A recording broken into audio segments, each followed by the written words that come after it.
morning, good afternoon, good evening. It's now been over 2 months since Chamisa announced his comeback, his return to politics, to the dancing floor. Is there any progress that has been made in terms of delivering on what Chamisa and his fellow MDC-CCC leaders were elected to do, i.e., deliver the democratic changes the nation has been dying for these last 26 years? The answer to that has got to be no. Chamisa has just returned and has been blundering from pillar to post, taking over from where he left off. The one thing that we have got to establish here is that Chamisa and his fellow MDC-CCC friends are corrupt, incompetent, they are liars, and conmen. And accepting that is the starting point for real meaningful political change in Zimbabwe. Because we have got to remind ourselves that MDC-CCC guys have been elected for the primary purpose that they will implement the necessary democratic changes to end the ZANU-PF dictatorship. Because they are corrupt, they are incompetent, they are liars and conmen, they failed to do so in 26 years.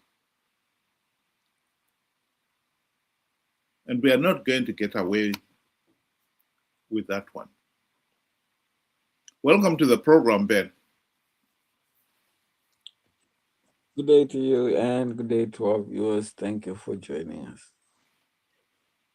You know, I had been following, what people are saying on social media and their reaction to Chamisa's comeback and even the way he left. And, I came to the conclusion that the near 2 million people that voted for him in 2023, it was very evident that he had lost many with the events that followed after 2023 elections. And if you look at it, he had promised so much and he had delivered absolutely nothing. And he just decided to walk away.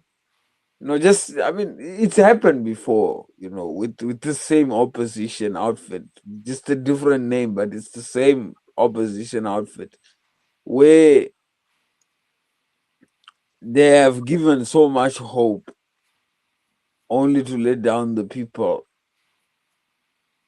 in the end. So I'm not very, very surprised that now we are seeing a very divided group of people, for and against Chamisa.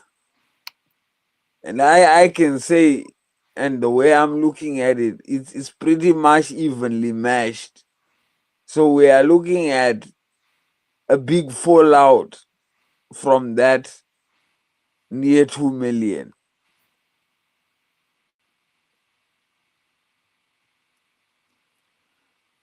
Well, here is one of the big issues that is coming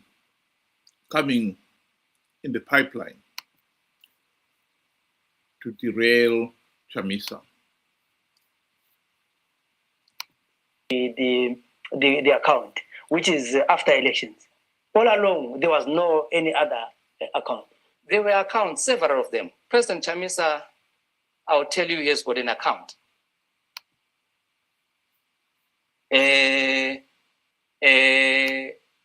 Somewhere. All right? A party has got an account. Coulthard, when we formed the Triple C in January, he drove from Bulawayo to Harare to open an account as the treasurer. And the criminals around President, because they've already captured him, they told him that we've opened the account. And then he said, wow, how? No, we've opened the account. We have used the technical staff to open the account. So there's an account, which is pseudo, where Coulthard is not a signatory, yet he was the treasurer. He drove back. So there are multiple accounts. So now, as the SG open account and not the treasurer. Yes, I am the Secretary General. So where is the role of the treasurer? Who's the treasurer? Well, we appointed the acting treasurer. Who is the acting treasurer? No, you will see when these things come, when these things unfold. There is somebody who acted on that basis in order for us to facilitate that opening of the account. But your question was on accountability. Yes. Yes, the party fears accountability. Let me tell you, we know one thing for certain, that we received the money from the European Union that was intended to pay the polling agents. So ZANU-PF received the same amount. Is this a myth or is it fact? It's not a myth. It's not a myth. We received that money. Our polling agents today are not paid. How much money are we talking about here? We're talking about 2.something million. And in next week, early next year, I'll be writing to the president. I need accountability. Those people who were in charge of that money, because that money was disbursed outside my authority. We need accountability. Our polling agents are not paid as we speak. Where did that money go? We went to the campaign. We received monies. So people are coming out and say, we put the money on the presidential campaign, we put the money on the members of parliament so that their nomination fees are paid for by the party. And most of the nomination fees, individuals, candidates paid for their money. Where was that money? Where did that money go? So we will be writing to the president soon, seeking for accountability. So we are putting the order. Those who will be outside or those who misappropriated the funds, then law is going to take its course. You know, I've heard this on social media, this issue of money, the European Union and all those kinds. I would say, I mean, for the record, I don't have the evidence or the know-how that, but I'm sure what we are talking about, you know, for a fact that the money came in, because we are trying to make sure that it's not speculation, but there was money that was. There was money. That money is confirmed by ZANU itself. They received the money. So it was confirmed by ZANU and yes. not Triple C. Both parties that were contesting in the election were given that money. That money was there to do one, training of the polling agents, deployment of the polling agents, taking care of the affairs of the polling agents, food, transport, etc., and stuff like that, so that the election becomes credible. We didn't want a situation whereby the election, there is no polling agent for another political party, therefore it jeopardizes, it compromises the outcome of the election. So that was the essence of that money. So is it not the money that ZANU-PF rejected? Well, on paper they rejected, but they accepted the money.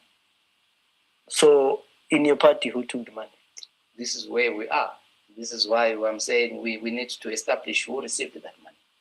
And where did that money go? Because our polling agents, they still need that money. So if these are the criminals around the president, one of them will have to account, and some of them will have to really show the face and tell us where did that money go. Already there's speculation that you are angling to receive the political finances money. No, that's obvious. The political finance, it goes to the authority. I'm the authority. But how are you the authority when there is the president? No, the president is the face, and I'm the engine. I'll leave it there. But the point here is this over 2 million US dollars, that was not all of it, or at least some of it, was mislaid. It's just another one of those accusations pointing to the MDC CCC leadership being corrupt. These things are not going to go away. And these are the things that one can say it wasn't a mistake. And they're not going to go away. And that undermines one's political credibility. As much as some Zimbabweans out there would want to believe that the opposition MDC CCC leaders are politically credible, the truth of the matter is they've lost political credibility. This is the reality they've got to deal with. And we as a nation have got to accept and deal with. Because as long as we have individuals who have lost political credibility, still representing us, it means as a nation, we are still stuck.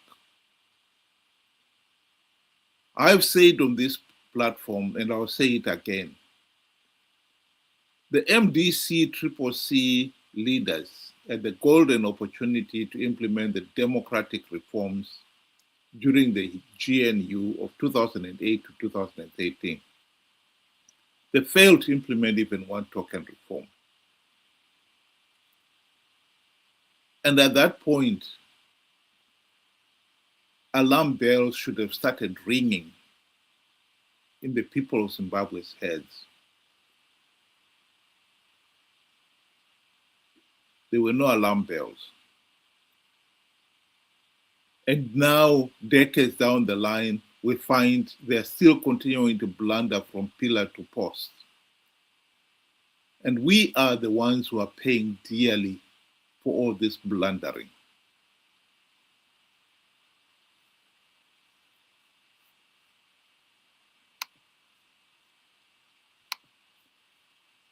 I believe trust is earned at the end of the day. And if you breach that trust or you disregard that trust that you have been given by the people will shun you and the people will leave your side and watch you fall. And I believe Chamisa is at this point where somebody that was loved, somebody that had a great following, he lost the trust of the people through lying, through manipulation, and so many other, dubious means and ways. And a lot of people, I must say, asked the questions and they expected answers. And instead of getting answers, they were told, no, don't ask me. I'm going on break, waiting for the situation to die down and then come back and say, no one was playing in the political, dance floor and so forth. And this didn't sit down with a lot of free-minded people out there. Of course, we have to expect that we will find die-hard followers who will not ask anything but gladly follow. We have to expect those people. And those are the same people that will defend without the facts, that will come out and shout and attack you just like our ZANU PF would, because they do not rely on facts and what is happening at that moment. Chamisa was trusted by a lot of people. We could say he was trusted by nearly 2 million Zimbabweans who are currently in Zimbabwe. He was trusted by nearly, or the majority of Zimbabweans out in the diaspora.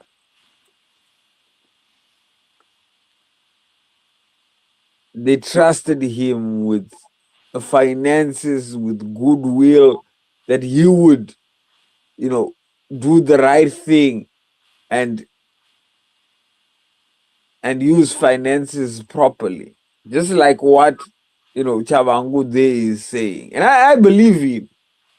The money was used. We all saw what the money was used for. Bulletproof cars. And now we are hearing farms and car sales and all sorts of things. What the money was intended for was not done. And rightfully, the owners of the money are now asking, but hold on a minute. We gave you on the trust that you would do A, B, C, D. And they have that right. It's unfortunate that the die-hard Chamisa fans would now go on to persecute those that are asking for accountability. And yet this is the prime, the one of the principles of democracy. It's sad, but I am happy that there are Zimbabweans out there that are asking questions. And that is a good step towards democracy, because accountability is essential. And for that, I'm I'm happy and delighted that that is progress.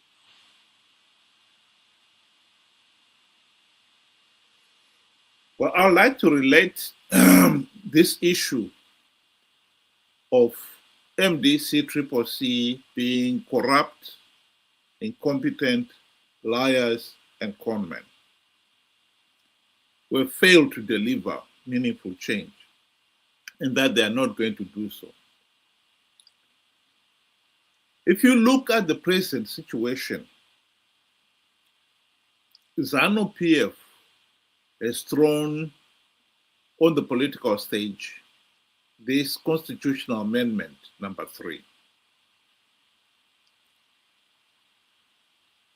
There is no doubt that constitutional amendment number 3 is a decoy.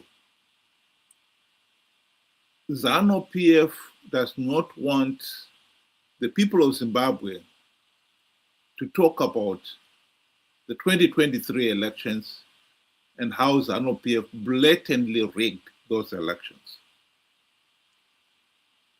Even SADC and the AU election observers condemned those elections. Who gave ZANU PF legitimacy? MDC. by participating in those flawed elections.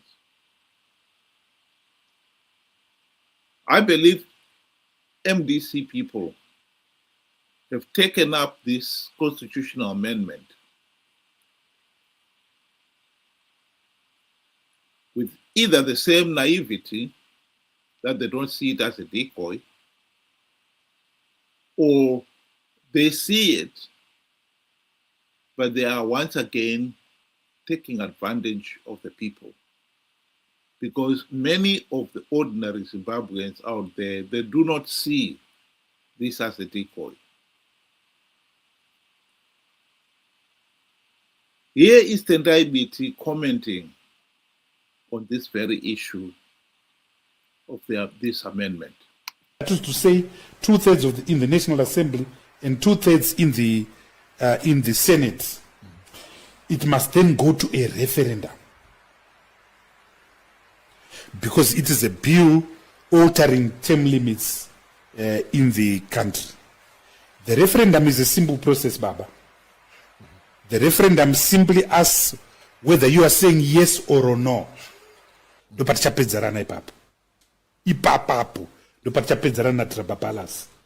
we are going to campaign and live in the mountains to get that no vote.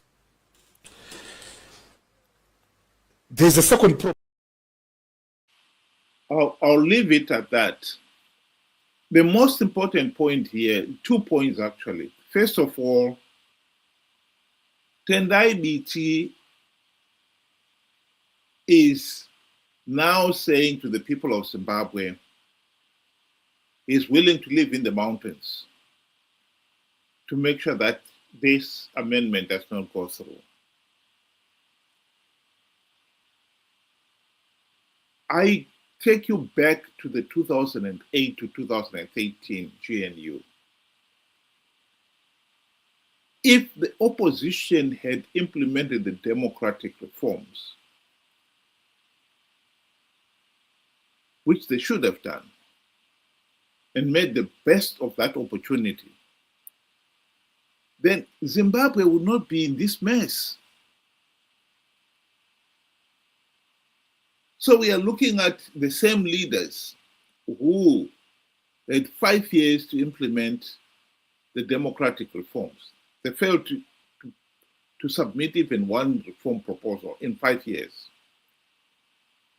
And now they're telling us they're prepared to live in the mountains to stop an amendment. There's something terribly wrong there. The truth of the matter is, MDC leaders sold out on reforms. Now they're trying to give themselves some credibility by challenging this amendment. But what I can tell you now is that regardless of what happens with the amendment, Tendai Biti, Nelson Chamisa, Douglas Monzora, Lovemo Maduku, and all the opposition leaders who have participated in previous elections, knowing fully well that the process is flawed, knowing fully well that by participating they are giving ZANU-PF legitimacy, they will participate in the next flawed elections to give ZANU-PF legitimacy. This is at the heart of our problem. Think about it. Thank you very much. Have a good evening.